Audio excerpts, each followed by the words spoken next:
Bom, os meus slides não estão com problemas, eles têm texto preto e fundo branco durante toda a apresentação, beleza? O Otávio achou que as imagens não estavam carregando e coisa do gênero, mas é assim mesmo. Então, o tema da palestra é Spring Reactive. Eu acho que é um tema interessante porque Reactive é uma coisa meio controversa, tem várias explicações quando a gente vai olhando na internet e tudo mais. Eu já vou chegar, né? Vou dar a minha visão e acho que é uma visão mais robusta aí que a galera tem falado.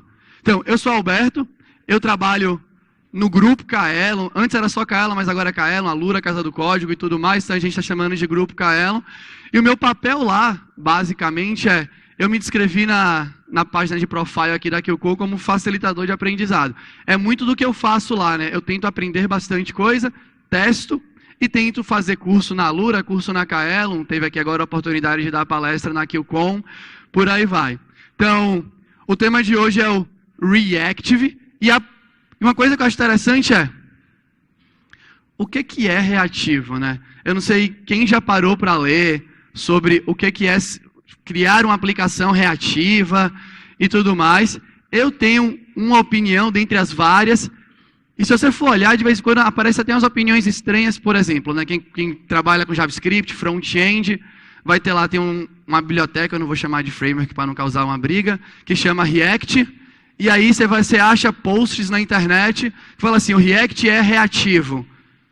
E aí você fala, e eu já programei bastante no React, né? Criei o curso na Alura e não combina muito com a minha opinião. Então eu vou dar a minha primeira opinião aqui, né? O jeito que eu enxergo uma arquitetura reativa. Para mim, é uma grande abstração do pattern do Observer. Eu vou mostrar exemplos aqui na palestra, né, sobre essa abstração, mas o que eu quero dizer? Por exemplo, se você está lá trabalhando com Java e você tem listas, desde o Java 8 principalmente, você ficou muito acostumado a pegar uma lista e fazer .for each para iterar pela lista. Você ficou acostumado a fazer .map, quero transformar uma lista de usuários para uma lista de e-mails de usuário para mandar e-mail na minha aplicação. Quero pegar uma lista de listas e quero fazer um flat map para pegar só os elementos da lista interna. Você ficou acostumado a fazer diversas operações sobre a lista. E uma coisa que eu acho legal, né, quem já mexeu com RX Java ou RX para o JavaScript ou para qualquer outra linguagem, você vai ver que eles pegaram essas mesmas ideias de transformações e aplicaram para o padrão do Observe. Então, por exemplo, você vai criar um evento, é um evento que vai produzir novos usuários, por exemplo, na sua aplicação. Você fala assim, puta, quando eu produzir novos usuários, eu quero agora pegar cada um dos usuários e gerar um novo evento que vai produzir diversos e-mails de usuários. E eu vou mostrar isso aqui na palestra, né? Como você pode pegar um código que você já escreve hoje em dia e transformar para isso. E aí tem uma visão um pouco mais rebuscada. Por sinal, só voltando aqui, né? Geralmente a minha visão sobre tecnologia, eu como programador, arquiteto, sei lá, eu quero sempre que o mais simples funcione. Eu acho sempre que tem alguma coisa muito errada quando é muito difícil para funcionar. Então esse foi o jeito que eu entendi fazer uma arquitetura reativa. A visão mais rebuscada é uma grande abstração para composição de eventos, porque você não vai conseguir só mapear, fazer assim, evento.map, o que parece ser estranho nesse exato momento. Evento.flatmap, o que parece ser mais estranho, né? Porque na verdade, quem é que usa flatmap no dia a dia? Evento.zip, o que é mais estranho ainda. Quem é que usa zip de listas no dia a dia? E aí você começa a ter diversas possibilidades ali, né? Você vai conseguir ter mais coisas que isso, talvez vocês usem. Você pode falar assim, eu quero rodar um evento, mas se der erro, eu quero tentar executar esse evento mais 3 vezes. Então já tem política de retry implementada nas bibliotecas. Tem uma parte que eu deixei, né, para os slides no fim, eu fiquei meio em dúvida se ia dar tempo, se ia sobrar tempo ou faltar tempo na apresentação, então eu deixei uns 6 ou 7 slides caso sobre tempo. Você vai ver uma outra parte que é assim, eu estou mandando muita informação, estou falando muito rápido aqui para vocês, muito rápido. E aí vocês falam assim, puta Alberto, diminui o ritmo que eu não estou conseguindo acompanhar o que você está falando, que eles chamam de back pressure. Então, quem está recebendo informação pode controlar o fluxo que está recebendo. Então, isso também já está implementado nas bibliotecas que seguem, né, essa arquitetura reativa. Então, por isso que eles falam que é uma abstração maior do que uma simples abstração sobre o padrão Observer. No dia a dia, eu acho que a maioria de nós vamos trabalhar mapeando eventos e transformando eventos e vai parar muito por aí. Então aqui, né, é umas caixinhas bem simplesinhas que é um fluxo normal de uma aplicação. Você tem lá um controller seu do Spring MVC, por exemplo. Por sinal, eu vou citar o Spring como se a maioria de vocês manjasse de Spring MVC, coisa do gênero. Mas lembra, né? Framework web que implementa MVC é tudo farinha do mesmo saco. Só muda o nome da tecnologia, mas as ideias são todas muito parecidas. Então, basicamente eu posso fazer uma consulta externa, uso o REST template ou qualquer biblioteca que me permita fazer um consumo de informação, ou uso um driver JDBC, né, uso um Hibernate da vida que abstrai para minhas coisas e consumo a informação de alguma coisa externa. Pego, em função desses dados que voltaram, faço uma regra de negócio bem padrão, né? Posso pegar um dado, salvar em outro lugar, fazer uma lógica em memória, sem estresse, e gero um retorno. O retorno pode ser uma página, o retorno pode ser um JSON. Antigamente poderia ser XML, né? Mas acho que provavelmente ninguém mais gera muito XML por aí. Só que isso, em geral, eu vou mostrar um exemplo de código. A gente faz linha do DAO, pega o retorno. Linha de baixo faz outra coisa, pega o retorno, linha de baixo já era JSP. A gente vai tentar transformar isso em vários eventos. E para mim essa é a parte mais difícil de pensar. E aí, né, uma coisa que a gente tem que tentar... a primeira coisa que a gente vai procurar é, putz, quem que implementa esse tipo de coisa para a gente, né? Quem facilita esse nosso trabalho? Quem acompanha as grandes empresas aí de tecnologia, blogs dessas grandes empresas, geralmente o Netflix está um pouco na frente de várias outras em relação a publicar o que eles estão fazendo lá dentro e dar vazão para que a gente possa acompanhar. Eles já usam essa ideia há bastante tempo, com as bibliotecas com o RX JavaScript lá. Por sinal, né, quem já tentou usar o RX Java, para mim isso é uma coisa marcante. Quem já viu Javadoc de biblioteca Java, que tem um monte de imagem super bonita para explicar como é que funciona um método? Se alguém teve que pagar uma empresa para fazer um monte de imagem bonita para cada método que está exposto na API, é que geralmente aquilo não deve ser tão trivial mesmo da gente colocar no dia a dia. Quem depois quiser testar o RX Java, vocês vão ver. É o Javadoc mais bonito que vocês viram. E não mostrem para o chefe de vocês. Então, aqui tem dois dos projetos que são os mais famosos, né, que implementam essa ideia de arquitetura reativa. O RX Java é o pioneiro do mundo Java, beleza? Ele já está aí há bastante tempo, antes de muita gente falar, antes de sair, tem manifesto para tudo, né? Então, antes de sair manifesto reativo e coisa do gênero, já tinha a biblioteca do RX Java tentando abstrair as coisas para vocês.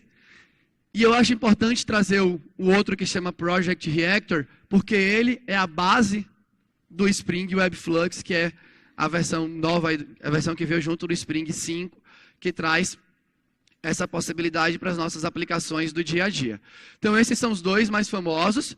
A minha palestra vai se basear no segundo, que é o Project Reactor. Todas as duas classes que eu vou mostrar para vocês, que representam quase tudo que você precisa para fazer, né, para começar a fazer e tudo mais, é do Project Reactor aí. E tem mais, né? Esse conceito de ser reativo está tão na moda, né? Está tão meio que no hype aí, que no Java 9 veio a especificação que eles chamam de Reactive Streams. Então, quem já deu uma chance, eu tenho uma grande resistência com Java 9 por conta daqueles módulos do capeta lá, que eu tenho que ficar botando bind das coisas e habilitando JAXB e coisa do gênero no projeto. Acho que eu estou velho mesmo e eu não gostei. Mas no Java 9, eles vieram com essa especificação do Reactive Streams. Então, você agora tem uma abstração escrita na especificação, que as implementações podem usar, de representações de fluxos de dados na sua aplicação. Beleza? Eu já vou chegar no código, tá bom? Mas a ideia é essa, já está especificado, então você vai poder agora tentar ficar trocando de biblioteca sem que isso impacte tanto no seu código. Mesmo que talvez na prática não seja tanto desse jeito, né? E aí, para que serve isso, né? Como é que eu vou usar? Acho que essa é a parte importante. Como eu vou usar esse lance aí, né, de fazer meu código reativo, pegar o meu código e transformar tudo em eventos e por aí vai. Então, aqui está um exemplo de código, beleza? Deixa eu apertar o troço que faz Isso aqui, eu não vou saber usar isso. Bom, aqui está um método de um controller do Spring MVC. Beleza? Ele já está escrito de uma maneira, pelo menos na minha opinião, um pouco não natural. Esse aqui foi o último projeto que eu participei com um colega meu de trabalho da Kaelon. E eu decidi tentar, ao invés de tentar fazer o código mais imperativo, eu fui tentando fazer o código o mais próximo de um funcional. Mas quando eu falo funcional, né, longe das teorias super complicadas do funcional. A mais simples possível, que é chamar uma função depois da outra. Beleza? Então, eu sempre uso lá o Spring Data JPA, né? Então eu fiz lá, dou um find pelo ID, ele me retornou uma optional, que na versão nova do Spring Data JPA, o find pelo ID te retorna uma optional. E aí agora eu tenho 4 funções encadeadas. Se ele achou, ele me retorna esse requester, que eu quero chamar o método like, que o nome do método é um usuário pode dar like em uma propriedade. Então se esse usuário existe de verdade, ele pode dar like. Depois que ele deu like, eu vou ali e quero salvar, né? O like retorna um objeto que relaciona usuário e like, que é o liked property. E aí eu quero pegar esse cara e salvar no meu banco de dados. Então tem uma função que vai salvar. Depois disso, eu quero pegar o retorno do método save do Spring Data JPA e tem uma função que gera um DTO, que eu vou responder, né, que ele vai ser serializado para o JSON lá em questão.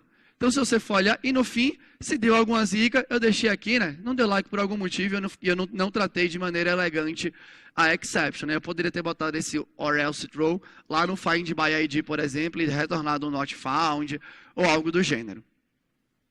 Se você for olhar, esse código já tem uma coisa muito boa para você rodar em várias threads, para você rodar como você quiser. Você tem 4 funções que dependem unicamente dos seus parâmetros. Então, ela já está meio que preparada para rodar em qualquer ambiente que você queira. Num ambiente que faça tudo de forma síncrona.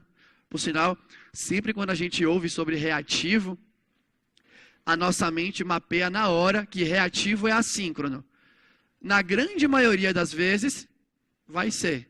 Não necessariamente, beleza? Você pode fazer uma sequência de códigos síncronos, mas em eventos. E um evento vai chamando, vai encadeando para outro evento. Então aqui você já tem 4 funções. E aí, né, onde que esse código atualmente é executado é uma pergunta muito importante. Eu não sei qual a arquitetura da maioria de vocês, mas sei lá, se vocês estão usando Java, talvez o servidor que vocês rodem o código de vocês, o servidor web, ou é Tomcat, ou é Jet, ou é Undertow, alguma dessas variações aí, né? Esses são 3 dos mais famosos. E a arquitetura padrão desses servidores, e aí é uma mudança grande, que eu vou tentar mostrar aqui na palestra, é aquele código que eu acabei de mostrar para vocês, executa inteirinho na thread que está atendendo o usuário de vocês. Então, basicamente, é assim. Otávio fez uma requisição para o meu sistema. A requisição dele é para executar aquele código ou para executar qualquer outro código que consuma um serviço externo, que faça uma query no banco. Essa query pode ser um pouco mais lenta e por aí vai. Enquanto o Otávio está fazendo a requisição, se Mário, que é um outro rapaz que está ali na frente, fizer uma requisição para meu sistema, ele vai precisar de outra thread. Porque a primeira thread está blocada, esperando a execução do código. Em servidor, por exemplo, o Tomcat que a gente usa, ele vem configurado por default com 32 threads para atender todas as requisições que chegam no servidor. Óbvio, você pode mexer na configuração, mas vem com 32. Então, se as 2 primeiras fileiras aqui fizerem requisições simultâneas para meu sistema, as fileiras para trás, todas as requisições vão ter que esperar. Mesmo que, se nas fileiras para trás, imagina que a galera está pedindo alguma informação que está em cache. Não vai acessar o banco, vai pegar a informação que é da memória. Mas as 32 threads estão bloqueadas, fazendo uma operação de acesso a um serviço externo. Beleza? Então, isso, para pensar em escalabilidade, ferra um pouco você, porque a maneira natural de você escalar você vai precisar de mais threads. Vai ter uma hora que o número de threads e memória da sua aplicação vai começar a conflitar. Você vai precisar colocar mais memória, aí você pode escalar verticalmente. Ou você vai precisar pegar e colocar um monte de servidor um monte, né? 2, 3, não importa. Para escalar horizontalmente. Por isso que, na descrição da palestra, uma das coisas que eu acho muito legal da arquitetura reativa é a tentativa de fazer você escalar mais no menor custo, porque você vai tentar usar melhor os recursos da mesma máquina que está atendendo às requisições. Esse modelo é um modelo bem antigo, uma thread por request, é o padrão da maioria dos servidores que vocês usam. E, não se engane, quem já usou Serverless 3.0, 3.1, que você consegue atender a requisição de forma assíncrona, ou quem já usou Spring MVC e botou para retornar no seu método uma feature, callable, completable feature, ou qualquer outra dessas abstrações de código assíncrono no Java, na hora que você tiver que gerar a resposta para o servidor, por exemplo, ele vai bloquear a thread de novo. E é a mesma thread que atende a requisição e gera a resposta. Então, um desafio que a gente vai tentar fazer aqui é usar melhor os recursos de um servidor, para vocês poderem escalar melhor com uma máquina só, reduzir o custo e atender melhor os usuários das aplicações de vocês, né? Ou as outras aplicações que são clientes das aplicações de vocês. Que essa é a brincadeira, né? Eu tenho 4 funções que só dependem dos parâmetros. Por que que eu preciso rodar na mesma thread? Ela não depende de nenhum contexto externo, não tem nenhum problema de paralelismo, não tem nenhum recurso compartilhado entre as funções. Já está tudo meio que preparado. Está quase lá para a gente poder brincar com isso, né? Então, só repetindo, já tem 4 funções ali, né? Só para relembrar, aqueles 2 pontinhos é a sintaxe do method reference do Java. Basicamente, aquela sintaxe repete a de baixo ali, né? Que é uma função que não recebe nenhum parâmetro e retorna uma exception. E aqui vem o começo da brincadeira. Ninguém precisa perder um segundo nesse exato momento para tentar sacar o que significa mono. Beleza? Não gastem nenhum neurônio de vocês pensando sobre isso. A gente vai discutir daqui a alguns minutos. Mas a ideia é, antes, nós tínhamos 4 funções. Agora, a gente tem 5 funções. A gente continua tendo as 3 funções que estavam claras ali no map. Você continua tendo a 4ª função, eu só mudei o local, que é para dar exception, caso não ache a propriedade por aquele ID. E agora você tem a 5ª função, que é a query, para achar a propriedade pelo ID, você colocou para dentro de uma função. Que é aquele métodozinho que chama fromSupplier, recebe uma função que não tem nenhum argumento e retorna o que você quiser que seja retornado. Você agora tem 5 funções. Tudo bem isso daqui? E o retorno do seu método deixou de ser o DTO em questão. O retorno do seu método passou a ser a tal dessa mono. E aí vem a grande pergunta, né? Eu não sei se todo mundo já conhece ou se alguém já conhece, mas o que é mono? Lembra que eu falei no início, né? Que na minha opinião, arquiteturas reativas, né? O Project Reactor e tudo mais, para mim a grande coisa legal deles é que eles fazem uma abstração sobre o pattern do observer. E aí vem a brincadeira. A mono é um evento que você acabou de criar que gera uma saída. Então você tem um evento que vai gerar um objeto no final. Beleza? Então se você for olhar, né, eu quebrei aqui o código de novo para ficar mais claro. Você criou essa mono, que é o seu publicador de um troço. E aqui para mim vem, né, uma das coisas que não é tão natural, pelo menos dado o meu background, né? É uma coisa que eu olho e falo assim, beleza, ok, estou começando a aceitar. Você tem um evento ali em cima, né? O seu primeiro evento é um evento que gera uma property. Então, se alguém consumisse o primeiro, ia pegar uma property, mas você vai falar assim, ó, não é isso que eu quero.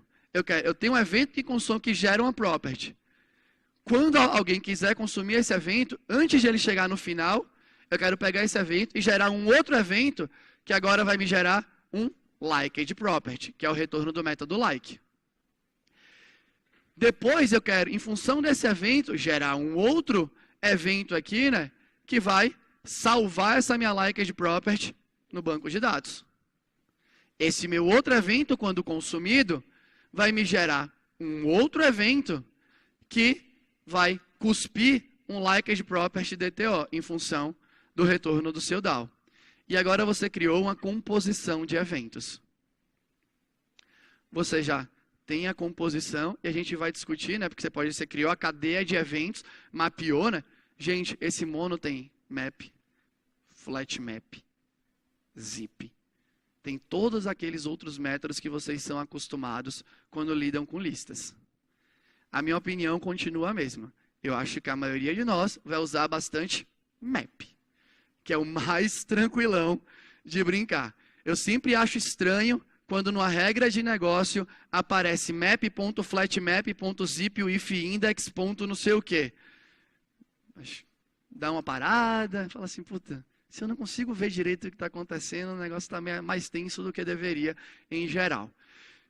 E uma parte muito boa, que a gente vai passar aqui na palestra, que é: quantos segundos vocês acham que demorou para executar esse código dentro do seu controller? Como, em geral, quando eu estou palestrando, eu não abro para perguntas no meio da palestra, que eu não quero que vocês façam uma pergunta que eu não saiba responder. Eu mesmo vou responder. Você ainda não fez nenhum código. Você ainda não executou nenhum código. Você só criou o mapeamento das funções. Você passou 1, 2, 3, 4, 5 funções como argumento. Nenhuma delas foi executada. E você, inclusive, pode ter, né, a gente falou de um publicador de uma informação, mas nem sempre você vai querer retornar uma coisa só, né? Várias vezes você vai querer retornar uma lista de coisas. E aqui tem a segunda abstração do Project Reactor. Por sinal, o Spring Web Flux, que é o que a gente já vai falar em alguns segundos, né, que é quem está permitindo que isso funcione para a gente, ele é fortemente acoplado com o Project Reactor. Você pode colocar, né? Eu queria fazer uma pose para essa foto, gente, está me desconcentrando. Ele é fortemente acoplado com o Project Reactor. Então você vai ver, né, coisas do Project Reactor popando no seu código. É normal, não se assustem. Forte acoplamento é ruim se você não tiver pensado sobre ele. Eles pensaram, ele falou, vou me acoplar, porque eu quero que as pessoas usem o máximo que esse projeto tem a oferecer. Beleza? Simplesmente é isso. E a Flux é justamente a ideia de um publicador, né, de uma sequência de coisas. A coisa é o objeto que você quiser. Não tem nenhum galho. Beleza? Então aqui basicamente por sinal aqui já tem uma coisa legal, né, além da Flux, que eu não sei se é bem legal. Eu tenho um método que retorna, né, não mais uma lista. Quem usa Spring Data JPA, eu não sei se já usou a feature ou não, mas os seus métodos que você declara na interface da Spring Data JPA, no seu DAO, pode retornar uma stream do Java. Não precisa necessariamente retornar uma lista. E se ele retorna uma stream, por debaixo do pano, como em geral está usando o Hibernate tem uma abstração que chama Scrollable Result, que é uma abstração sobre o result set mais direto da vida do seu JDBC. Então você não vai precisar carregar todos os objetos do seu banco, todos os registros e mapear todos os registros para objetos na sua memória na execução da query. Ele vai te dando um por um e você pode ir cuspindo um por um para quem está esperando a resposta. Ou seja, se você der uma cagadinha ali no código, uma sorte, cagada no sentido que você deu sorte, pode ser que, inclusive, além de melhorar a escalabilidade, para certos pontos do seu sistema, melhore até a performance. Porque agora você tem a query que vai cuspindo um objeto por vez para quem está esperando, ao invés de cuspir 2.000, 1.500, 100, 10 de vez. Então você tem um método que retorna uma stream, a Flux já tem um métodozinho de fábrica, que é o from stream, você passa a stream para eles, e de novo, acabou. Você agora quer mapear, né, que para cada saída da sequência de coisas que essa Flux vai produzir, eu quero ter um outro evento que vai pegar e gerar uma Liked Property DTO ali, né, DTO, ou coisa do gênero, e você vai retornar essa Flux. Beleza? Então, esse para mim, eu vou falar no final, né, na hora que eu for fazer o resumão, É legal para escalabilidade, porque, de novo, você não rodou nenhum código dentro do seu controller. Você só declarou, né? Por sinal, essa é uma característica de programação funcional, é declarativo. Você declarou uma sequência de coisas. Ainda vai ser executado. E aí vem, né? Quem é que vai executar isso para você? E aí é que ele entra. É o Spring Reactive. Essa, para mim, é uma coisa muito boa. Você agora delegou a responsabilidade de executar uma parte do seu código, com todo respeito a todo mundo que está aqui, inclusive a mim mesmo, a um pedaço do sistema que é muito mais especializado em rodar código bem do que a gente, que é quem criou o Spring. Beleza? O framework em si sabe executar códigos em momentos muito mais apropriados do que a gente. É um paralelo com você chamar system.gc. Você pode chamar o garbage collector no meio do seu código. Não é boa prática. Quem sabe o exato momento de chamar o GC é justamente o runtime do Java. Agora você tem, né, alguém sabendo os melhores momentos, inclusive, de executar as suas funções. O que potencialmente pode ser bom para o seu código aí, né? Então aqui eu vou mostrar um pouco da arquitetura dele, certo? Bom, o lado de lá, ou o lado de cá, para esse lado aqui, né, é o que todo mundo já conhece. Controllers do Spring, request mapping, na verdade hoje é @get, @post, @delete, por aí vai. Você tem o Spring Web MVC, né, que é justamente o módulo lá do Spring que suporta você fazer aplicações web. Ele roda sobre a API de servlets, padrão, beleza? Ele não conhece, né, nada dos servidores. E você consegue pegar a sua aplicação e rodar sobre qualquer servidor, né? Então, quem usa Spring Boot, basicamente, a maioria hoje deve usar. Quem não usa, por favor, comece a usar, se você usa Spring. Você pode pegar o seu código do Spring MVC e rodar sobre Tomcat, Jet, Undertow, tanto faz, porque ele está baseado não nas implementações, e sim na API de servlets em geral. Já o Spring Webflux é outro approach. Beleza? Ele roda sobre uma camada que o Spring criou também, né? Que é justamente o que ele chama aí, né, de Reactive Streams. Eu usei muito por um tempo um framework que chamava não, porque ele não morreu, que chama Play. Usei bastante o Play, e o Play, desde a sua concepção, era essa arquitetura aqui. Tanto que o Play 3 roda sobre os servidores, sobre um servidor implementado com Akka, justamente para ele ter, né, esse lance de streams, conseguir atender mais requisições e por aí vai. E essa camada que a galera do Spring fez, roda sobre Tomcat, sobre Jet, sobre Undertow, sobre tudo que vocês conhecem. Beleza? Aí vem a parte boa do Spring Boot, né? Por isso que eu deixei o Play de lado. Teve uma época que eu achei que o Play ia ser o bombado dos frameworks web do mundo, mas aí veio o Spring Boot e enterrou eles. Você bota simplesmente um starterzinho no seu .xml. Só com essa declaração no .xml, você pode usar todos os códigos que eu mostrei aqui na palestra. Você só precisa colocar isso. Se você botou, ele já vai habilitar a camada de integração do HTTP Reactive Streams, já vai trabalhar sobre o servidor padrão, que é o Tomcat. Se você quiser, você pode continuar criando controllers que retornam exatamente as mesmas coisas que retornam hoje em dia. Não vai quebrar nada, tudo vai funcionar. E aí você pode progressivamente falar assim, puta, tem esse ponto aqui do código que eu quero testar essa parada. Você vai lá e mexe nesse controller. Mexeu nesse, todos os outros estão funcionando. E não sei se deu para sacar nos códigos, você não precisa, inicialmente, mexer nada para dentro das suas regras. Você pode mexer só no código do controller e fazer o seu benchmark na sua empresa e verificar o que vai acontecer. Você não precisa necessariamente, quando você for começar, já chegar nos seus métodos do Spring Data JPA e trocar para Stream. Deixa a lista. Traz a lista inteira para a memória, como você vem fazendo. Só faz agora colocar o lance do encadeamento das funções. Verifica, vê se faz sentido.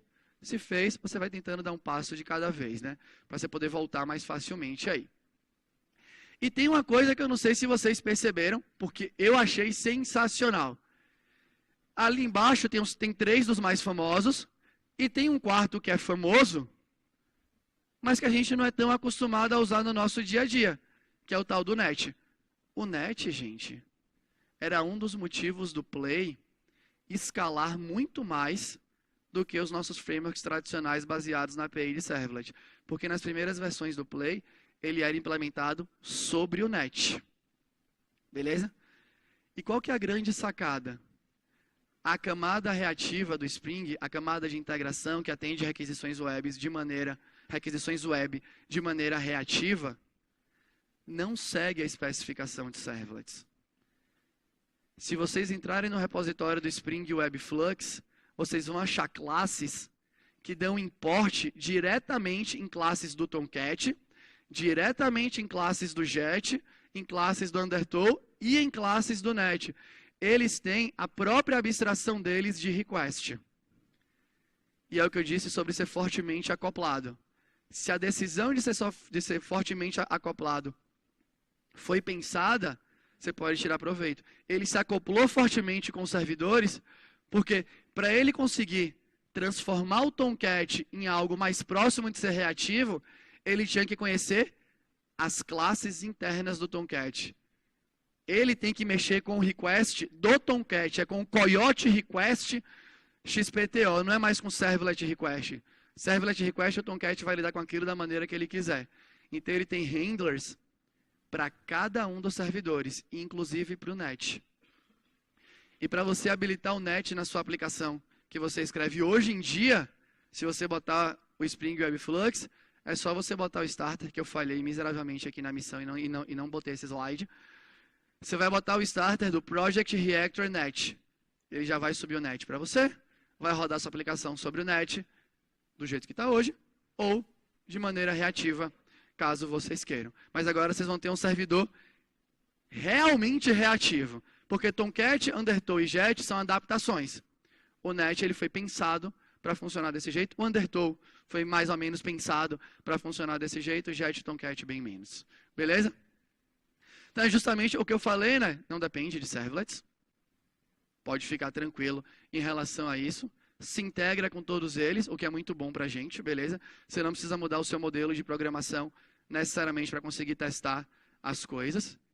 E aí, né? Estou chegando mais agora para o fim. Eu quero falar um pouco sobre os benefícios. Um resumo do que eu acho que pode ser interessante. Você tem, né? Essa delegação total da execução de código. Por quê? Existe um pedaço no seu sistema que é mais especializado em rodar coisas do que vocês. A gente é especializado em escrever as regras de negócio da nossa aplicação. Queremos nos preocupar em escrever as regras da melhor maneira possível, da maneira que seja mais fácil de manter possível. Você pode querer pensar em performance e coisa do gênero, mas se você não tiver que pensar em escalabilidade, em código que performe, em pensar só na regra de negócio, na melhor maneira de usá-las, você tende a produzir um código mais interessante e você deixa um troço mais especializado rodar a outra parte. Eu acho que isso tem um potencial para ser muito, muito bom. Você pode ter pools de threads separados para os vários momentos da sua aplicação, né? Já vou mostrar um código em relação a isso, porque isso vai estar nas partes que são potenciais problemas para vocês. Eu imagino que a maioria aqui deve usar um Hibernate da vida. Por mais que na aplicação de vocês tenha um banco não relacional, tenha ali uma consulta para coisas externas, tipo um Mongo, vou chamar de banco não relacional qualquer coisa que não seja o nosso banco de dados tradicional, beleza? Mesmo que na definição formal de bancos não relacionais não se encaixe. Mas você quer consumir informação do Elasticsearch da vida, você quer processar alguma coisa num Cassandra, você quer guardar suas informações no MongoDB e tudo mais, legal pra caramba. Todos eles têm drivers que naturalmente funcionam de maneira assíncrona, ótimo encaixe com APIs reativas. Se você vai usar um MySQL, um Postgre, um Oracle com SQL Server, e você vai usar ele através de um driver JDBC, o driver JDBC não é assíncrono.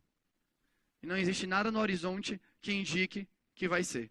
E mesmo que ele venha a ser, algum dia, enquanto nós nessa sala estivermos vivos, ainda vai ter um tempo para o Hibernate, né, para o JPA, mudar, para o Hibernate fazer a sua primeira versão, que saiba lidar com um código assíncrono. Então, né, você pode fazer isso daqui, ó. Você tem um código que você sabe, por sinal, não liguem para o nome gigante do método. Tem uma feature no Spring Data JPA que eu uso mesmo, que é você bota o nome do método e ele já gera a query para você, e eu uso mesmo e dane-se que o método fica grande. Eu não quero escrever a JPQL e não escrevo mesmo, por mais que o povo me xingue lá na empresa. Então aqui, gostava do Rails, gostava do Active Record e fiquei muito feliz de ter isso no Spring Data JPA.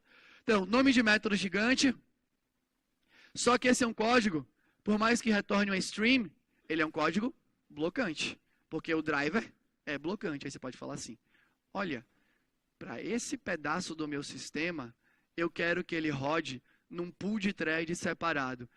Aquele método, subscribe on ali, quer dizer que quem for consumir as informações geradas por aquele evento, vai consumir elas num pool de thread separado. E aí vem muito pulo do gato. Porque se tiver uma outra requisição chegando para acessar a informação que está em cache, ela vai conseguir acessar. Porque o código que bloqueia está num pool de thread separado. Não está concorrendo com quem consome informação da memória. E aí você consegue escalar. Você consegue escalar na mesma máquina. Você não precisa pegar mais máquinas para ter essa escalabilidade. Óbvio, tudo vai ter um limite. O que a gente está tentando aqui é esticar o limite até o máximo que você conseguir. Para você pagar menos instâncias no EC2, para você conseguir ter uma máquina talvez com menos memória, com a memória suficiente para você deixar chegar no limite do consumo, porque daqui a pouco se você faz uma alteração dessa, roda os benchmarks da sua empresa e diminui custo, é um puta de um diferencial no software que vocês estão produzindo. E aqui a gente está usando os pools que já são prontos no Project Reactor. Mas, por exemplo, vamos supor que na aplicação de vocês têm um pool de conexões que você configurou para o mínimo é 20 e o máximo são 40 conexões.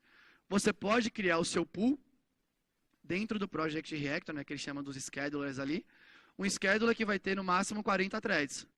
Porque já que só tem no máximo 40 conexões no pool, você nunca vai ter mais de 40 execuções simultâneas, e o seu pool que vai rodar esse código blocante também vai ter 40.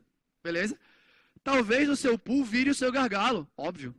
Você só está deixando o gargalo no lugar que só ferre quem usa código blocante. Quem usa código não blocante não vai ser ferrado por isso. A brincadeira é essa. Beleza? Então você tem essa possibilidade. Um ponto importante. Se você perceber que está criando vários pools de threads customizados para rodar todos os pontos da sua aplicação, talvez sua aplicação não esteja necessariamente pronta para usar o Spring Reactive. Beleza? Esse do código JDBC eu coloquei porque é um clássico. Quase todo mundo aqui, se quiser testar, vai cair nisso em algum momento. Esse para mim é um ponto grande, né? Então, a ideia é que você consiga escalar mais com menor custo, por tudo que eu falei. Quem quiser depois, sinal, eu não falei que eu tenho um blog sobre Spring, acho que é bom eu falar. Eu tenho um blog que chama dominiospring.wordpress.com. E um dos posts que tem lá desde 2016 é de um cara que chama, eu não sei pronunciar o nome dele, Arjen Postma. É um committer do Spring Webflux. Eu mandei várias perguntas para ele respondeu e eu postei no blog. E ele comenta justamente disso, né? A analogia padrão de você escalar mais com menor custo é, provavelmente alguém já foi no restaurante no dia dos namorados, dia das mães, dia dos pais, e aquele mesmo restaurante que te atendia bem com 10 garçons, garçonetes e por aí vai, naquele dia específico, no dia de pico, né? Para nós aqui de sistema, sei lá, por exemplo, lá na Kaelo, na Lura, Black Friday, é o terror mesmo, né? É Black Friday mesmo, né? É todo mundo de alerta, não sei o que, uma confusão dos diabos. Você queria que aqueles mesmos 10 garçons ou garçonetes, no dia das mães, dia dos namorados, conseguissem atender, em vez de 20, 100 pessoas, com o menor impacto possível na performance da aplicação. É isso que ele está tentando. É isso que o Spring Webflux está tentando. Conseguir, né, gerenciar de maneira mais esperta as threads disponíveis no seu servidor, para que atenda mais requisições e escale mais a sua aplicação. Para APIs, puta, é ótimo. Para quem usa, para quem está aí na vibe dos microserviços ou qualquer XPTO/serviços aí, né, você quebra como você quiser, você vai ter serviços Se for um endpoint que é muito consumido, muito compartilhado e coisa do gênero, é um bom teste ali para você fazer, né? Você pega um daqueles endpoints, troca, pode ver que o modelo de programação é diferente, mas ainda é viável de ser feito, e você vai testar. É muito bom. Ele já vem pronto, né? As monos e fluxes já conseguem produzir X saídas em XML, em JSON por padrão. Beleza? Se você quer responder HTML de maneira reativa, vai ter que esperar um pouco. Beleza? O TimeLeaf já tem uns experimentos de você poder fazer as páginas usando monos e fluxes, mas ele experimento não tem release oficial, não indicado para você testar na sua aplicação de verdade. Mas XML e JSON, beleza, já vou, ainda bem, acertei então o time. Tá bem de boa. Como eu já falei, se você tem MongoDB, aí é fit perfeito na sua aplicação. Porque como não tem uma especificação, MongoDB, o driver já é assíncrono, integra lindamente com o fluxo reativo da sua aplicação. Você vai ter tudo reativo, a chance de você conseguir aumentar a escalabilidade vai lá para cima realmente. Complexidades adicionais. Acho que é importante. Modelo de programação diferente gera um impacto na hora que você está programando, né? Você vai mudar o jeito que você enxerga as lógicas do sistema em algum momento. Então, vai ter um tempo de adaptação padrão. Não tem, né? Coisa diferente. Eu acho que, por mais que... Bom, é a mesma coisa de design pattern, né? Você bota lá um design pattern na sua aplicação, qualquer um que você decida usar, fica uma abstração super bonita, mas quanto mais abstrato, mais complexo é de entender. Lembra, né? Complexo de entender não quer dizer que é difícil de manter. Beleza? Mas é mais complexo de entender. Ah, a minha aplicação usa um decorator. Puta, lá vou eu ver quais são os parâmetros, quem decora quem, não sei o que e tal. Talvez na sequência de ifs fosse mais fácil de eu entender. Porém, mais difícil de manter. Então, eu acho que vai adicionar um pouco de chateação na hora de você manter, porque vai ser mais difícil de você achar pessoas que já dominem aquele paradigma de programação, olhe para aquilo e se sinta confortável, por aí vai. Como já comentei, né, driver JDBC vai ferrar um pouco você. A gente já falou sobre isso. Aqui é uma parte interessante. O debug vai ser mais complicado. Está, né? Tudo rodando em várias threads diferentes, é um monte de função na sua stack de execução. Quem algum dia já programou em Scala e foi tentar fazer debug, bom, não vai ser tão terrível, mas vai ser meio tenso. Porque tem uma parte que vai ser mais chata. Testar. Assim, eu tenho um amigo que é fanático por testes, que chama Maurício Anishi. Eu nunca fui fanático por testes, mas eu entendo que ele é importante. Mas se já era chato testar um retorno simples, como é que você vai testar um código que não foi executado? Porque você mapeou uma sequência de funções. Então, aí, isso é meio ruim. No Project Reactor, ele tem uma classe que chama Step Verifier, que é para você conseguir rodar o fluxo e conseguir pegar, né, os momentos dentro do fluxo para você ver se está saindo como você esperava. Bom, só te explicar já é difícil. E na hora que você for executar o código, vai ser uma coisa mais difícil também. Então, vocês têm que estar preparados. Saber os pontos negativos é uma coisa muito importante de decisão arquitetural. Uma outra coisa, esse não é tão negativo, é mais estilo de programação. Eu geralmente, quando quero fazer os retornos nos controllers, eu retorno as abstrações do Spring MVC que representam os status. Agora, no fluxo de eventos, você precisa soltar um exception para ele entender que deu alguma coisa errada no fluxo. Então, você vai usar uma feature que já é pronta no Spring MVC, que é criar exceptions e anotar ela, indicando o status que aquela exception representa no fluxo de execução. Esse slide eu não sei para que serve. Ah, já sei agora. É só para mostrar aqui a situação. Ó. Eu dou o find by ID e se eu não acho, eu quero retornar um not found exception, que vai ser escrito na response com status 404. Então você vai ter que talvez mudar isso um pouquinho, mas assim, já é suportado e talvez vários de vocês já usem esse estilo, só eu que não usava. Então eu botei como um ponto negativo do meu ponto de vista. Tomara que eu tenha 5 minutos. Isso daqui ficou no final, mas é muito importante. O Spring é completamente baseado em thread local. Thread local é um mapa de thread para coisas. Se você agora tem vários pools de thread, como é que o mapa que estava fazendo thread 1 para contexto transacional vai achar esse mesmo contexto transacional na thread 2. Azedou o mingau. Azedou de verdade. Então, eu vou dar aqui um exemplo de código. Eu gosto muito daquela feature do Int Manager de você carrega o objeto para a memória, muda o estado do objeto e o estado é sincronizado automaticamente no commit da transação. Então, esse código deveria funcionar. Dei um find by ID pela visita, aprovei, respondi.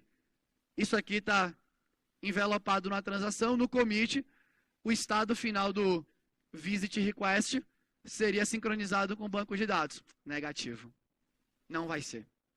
Porque esse código vai rodar num pool de thread diferente do pool de thread que executou o seu controller. Não vai ter mais o contexto transacional do seu @transactional e você vai gastar um bom tempo querendo entender por quê. Aí você vai chegar aqui e vai trocar. Puta, eu não vou usar desse jeito. Eu vou usar o DAO direto. Acabou? Ah, não. Eu entenderia se tivesse acabado. Aí você vai botar o seu DAO para rodar e vai funcionar. Porque no Spring Data JPA, os métodos do seu DAO são transactional por default. E aí, quando você chamasse o método do seu DAO, a transação seria iniciada no outro pool de thread e pimba. Ia funcionar. O que foi que eu fiz no meu código? Eu criei uma classe, como eu saquei isso, eu criei uma classe, marquei com @component, que chama transactional context. É um método marcado com transação que eu passo uma função. E aquela função vai ser executada naquele contexto transacional. Só que, né, esse método execute só vai ser chamado, sei lá onde, no pool de thread que o Spring Webflux decidir. Mas quando ele for chamado, uma nova transação vai ser iniciada, e ela vai ser iniciada e terminada no mesmo pool. Então vai dar certo. Na mesma thread. Então vai dar certo. Aqui a classe, super ridícula, beleza? É o meu workaround. Eu coloquei essa pergunta no Stack Overflow. Mas é duro o Stack Overflow nesse momento. Porque tem pouca gente no mundo usando esse estilo de código. Então, tipo, eu estou fazendo um curso na Lura de blockchain. Você pergunta e ninguém responde nada. Beleza? Porque ninguém está usando ainda e ninguém teve problemas ainda de verdade. Então, esse é um problema que você vai ter que lidar. Eu criei uma classe que wrapeia o contexto transacional, porque ela vai iniciar a transação e fechar em qualquer thread que chame ela. Não a que a gente esperava antes. Faltando 5 minutos, muito bom.